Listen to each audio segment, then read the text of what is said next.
Roger Mariani, and this is Lab 4 for Physics 2, and it is about bar magnets. The introduction to this lab is, in this lab, a purpose was to measure the dependence between distance and magnetic fields for a small bar magnet in both on and off axis positions, also known as parallel versus perpendicular. In order to do this, we needed to use tools such as a bar magnet, an iPhone with an app that would be able to measure the field, a meter stick, and then we used Excel to do calculations. We want to get into the physics principles. So first, Biot-Savart law. This is the relation of point-charged magnetic fields to current elements. So you can see here, I attached a picture of a point-charged equation. This is the key equation that we're using for most of this lab. We also want to look into the magnetic field of dipoles, which is important as we're comparing the on and off axis equations and results. So the parallel versus perpendicular impacts and the closed circulation of current. And then we also want the distance dependent formula to be applied here so we can test the magnitude in comparison to position. So in order to do this, it is a pretty simple process. You set up the phone magnet system, making sure that the phone is orthogonal to Earth's magnetic field. That way the cross products all cancel out and we're really just isolating the magnetic field of the bar magnet.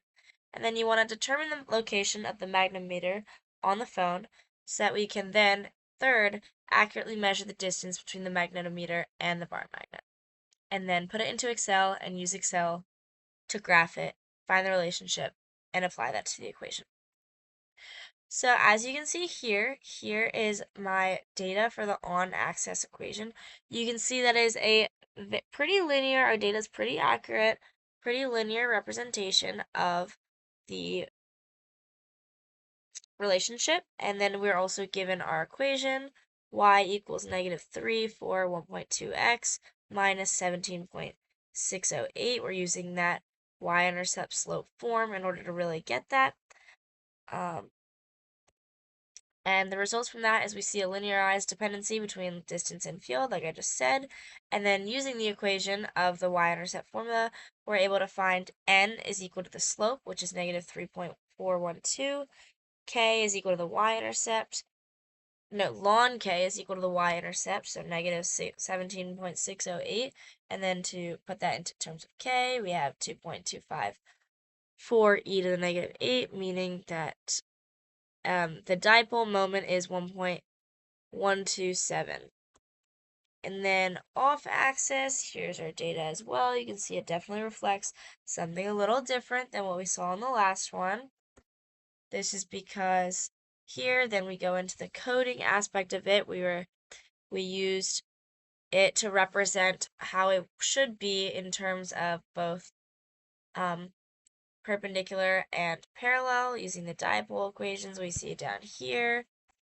And then we're getting this, which shows the magnetic field at the perpendicular point, which we were able to calculate because of the computational model. Assumptions/errors that we have to look into is assumptions. We are assuming that there's no external magnetic fields impacting the experiment. We're saying that Earth is canceled out because it's orthogonal. We're saying no other object has an effect on it. And we're also saying that the bar magnet acts as a perfect magnetic dipole, which is a pretty big assumption. And then errors, like I just mentioned, there are no external magnetic fields is our assumption, but the error with that is there definitely are, and then the magnetometer location was not perfect.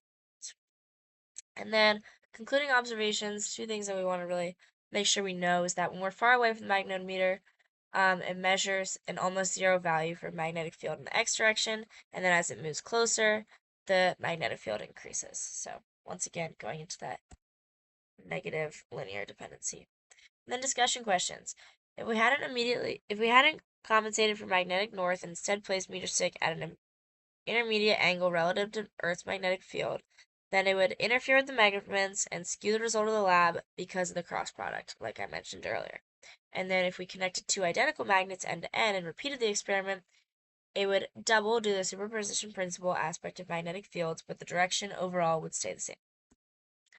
Thank you.